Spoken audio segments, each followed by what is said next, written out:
Welcome back. We're in the old Range Rover today. I thought I'd bring you along.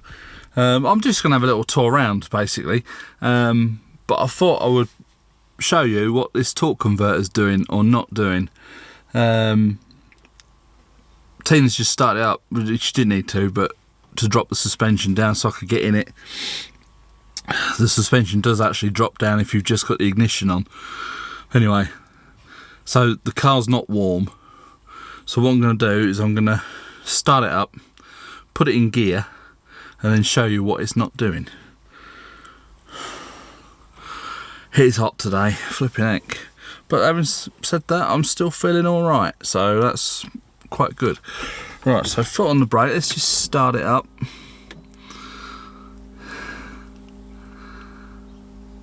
.5 degrees, which is not tropical hot, but there's no breeze today. It is Scotchio. Every time it comes up HDC inactive. Right, let me show you this.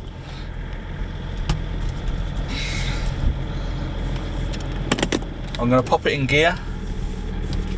I'm going to let my foot off the brake. Do you know what?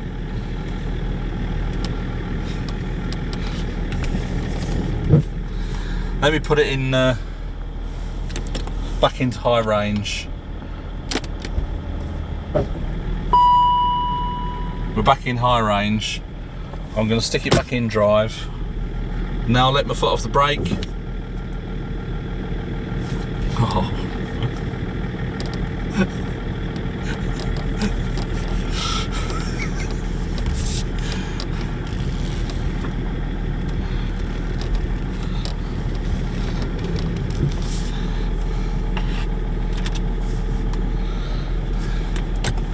Just pop the suspension back up to normal ride height.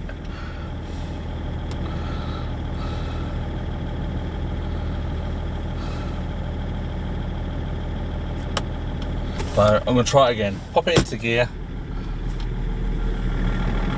Let my foot off the brake. Oh, do you know what? You know what they say, never work with children and animals. Never work with cars. That's just shown me right up. The other day I was putting it in drive. Whether it's because it was a bit colder out, I don't know. But I was letting my foot off the brake and it wasn't creeping forward at all. But we know the torque converter's on its way out, because when it gets up into fifth gear at sort of 50 mile an hour, it does judder about a little bit. But the way we've been getting around it is start it up, let it warm up, put it into sports, set off in sports, and it'll only go up into fourth gear, and it seems to behave itself. When you get out onto the motorway, knock it back into drive, it jumps up into fifth gear, but when you're at motorway speed, the torque converter doesn't seem to mess about so much. So I've told Tina not to bother using this car because we've got a perfectly good one with a TDV8 rather. But it's just shown me up now and it's working as normal. Start driving it again then. There's no need for that, is there? She just walked past and went, "Ha! I'll start driving it again." Oh dear.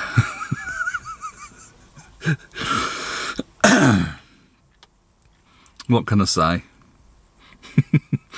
But we do know that the torque converter needs doing. I mean, let us know what you think. Is it the torque converter when you let your foot off the brake and it's got to take up the bite somehow?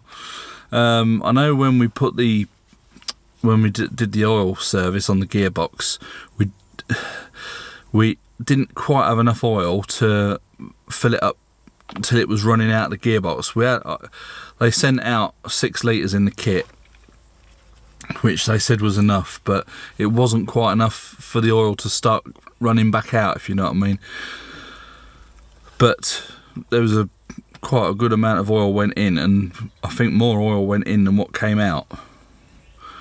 Whether oil level has got anything to do with that side of things on the gearbox. I do think it is the torque converter. Let us know in the comments below what you think. And when we do, you know, we know it needs changing, and when the workshop's done, this is the first thing in the workshop.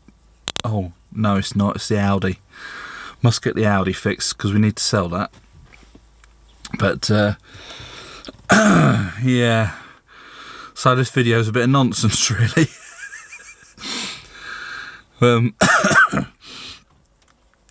But there you go.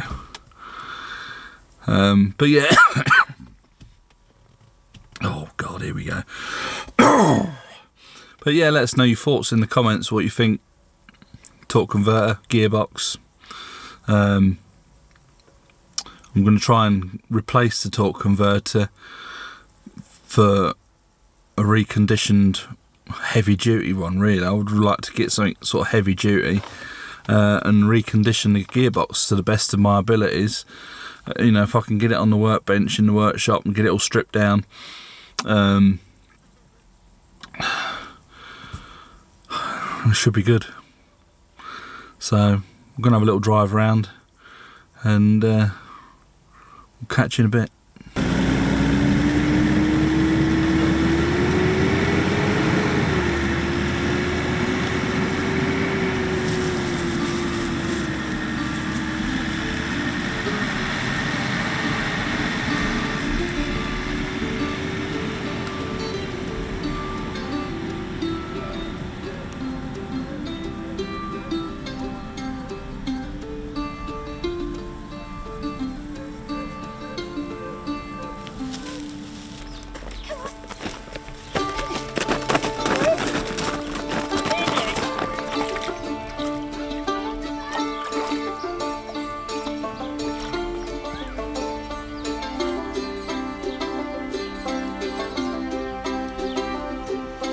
She's seen the frog. I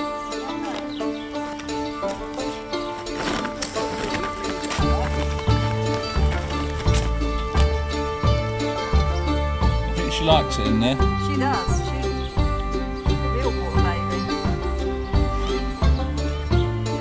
Is this lump of wood sort of in your way? Is that what you're trying to tell me? Because you've got to be ready to get up when she decides it's time to come out. Thank you. Come on then, Ludo. Come on.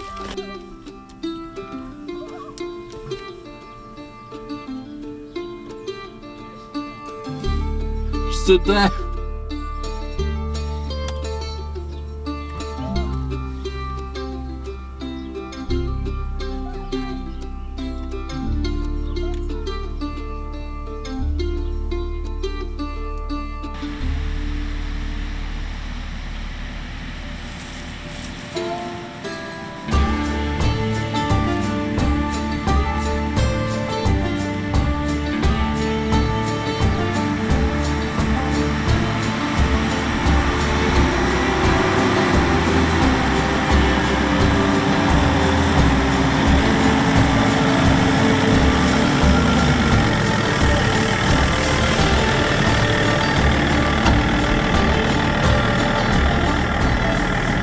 So really, that concludes today's little video. The car wasn't playing ball. It wasn't going to let me show you what it was doing the other day. Yeah. So, we've had a little tour around. Dogs have had a bit of a dunking. They quite enjoy that little pull. Tina dug that out with a digger the other week, which I probably mentioned in the last video. Ludo wasn't so sure because she's put a new tarpaulin in it. Last one was a black one and he was in and out of it, no problem. He was a bit unsure of this one, but Kira straight in, no problem. Ludo, he's a bit of a fairy, the old boy. But Tina helped him in. You know, didn't force him in, helped him in gently. Once he was in, he was swimming around lovely. Oh, of course, I didn't catch it on camera. And that's about it for today. I'm going to go in. I'm still feeling all right, so I'm quite. It's fingers crossed that we've sorted that one out. Don't know what the next video is going to be, but it might be something to do with his garage. We've got to get some pictures. We've got to take some pictures of the existing building, take some pictures of where it's falling down. We've got the cadastral plans and everything, so we're going to take some pictures, all that business, get some screenshots of the building which we want to put up, go to the mairie and see if we actually need planning permission, because there's an existing building that's falling down. We don't know if we're going to need planning permission or not. So that's our next little challenge, shall we say. See how easy it is to get through the old French bureaucracy of building regulations and all that kind of thing. I don't think we're going to have a problem. If we was registered as like a proper agricultural farm, you could put buildings up anywhere, apparently. You know, agricultural buildings and that. Whether they're going to class this as a farm or not, we're not sure. It's an existing building, but it's not fit for purpose. It's falling down, as you've seen. Anyway, it's enough waffling. I've got to the point. Torque converter, is it good? Is it bad? Let us know in the comments. And that's it. So if you like this video, please click the thumbs up. That will help. It's pushing our videos up. It's been a bit slack recently. A few months ago we was having quite a big spike because I was putting out a lot of Range Rover videos. Obviously things have happened. We've been working. I've been pretty ill. Anyway, hopefully back on track. So if you can click the thumbs up, that's a big help. Share this video with your friends or whatever, if they're going to be interested. If not, share it anyway.